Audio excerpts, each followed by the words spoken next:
خبر شامل کرتے ہیں جیکب آباد سے، جہاں پر سینٹ کی جیت پر کھلاڑیوں کا ڈھول کی چاپ پر جشن، رقص، مٹھائی تقسیم کی گئی۔ پاکستان تحریک انصاف سندھ کے سرگرم رہنما راز خان پٹھان، ظہور عامر اور دیگر پی ٹی آئی ٹائیگرز کے ہمراہ ڈی سی چوک پر صادق سنجرانی کو سینٹ چیئرمین منتخب ہونے پر شہریوں میں مٹھائی تقسیم کی۔ اس موقع پر میڈیا سے بات چیت کرتے ہوئے راز خان کا کہنا تھا کہ آج مجھے بہت خوشی ہوئی ہے کہ سینٹ الیکشن میں ایک پارٹی نے 11 مکس 4 بڑی پارٹیوں کو شکست دی ہے۔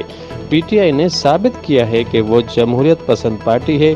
ایک کھلاڑی سب پہ بھاری، بچوں کا عمران خان زندہ باد کے نعرے لگائے۔ انہوں نے مزید کہا کہ اپوزیشن کی تمام جماعتیں مل کر کرپشن کے اور این آر او مانگنا چاہتی ہیں، جو وزیر اعظم عمران خان کبھی ان کو نہیں دے گا این آر او۔ کیمرامین کے ساتھ عبد الباقی، ENN نیوز، جیکب آباد۔ میرا غرور، میرا لیڈر، میرا فخر۔ تو آج اس نظریے کے تحت آج ہم لوگوں نے یہاں پہ جشن منایا۔ یہ آپ دیکھ رہے ہیں، یہ پی ٹی آئی کے ٹائیگرز ہیں اور اس خوشی میں جو ہے ہم لوگوں نے یہاں پہ جشن کا سماپ دیکھ رہے ہیں، ہم لوگوں نے وہ کیا۔ پاکستان زندہ باد، پاک فوج پائندہ آباد۔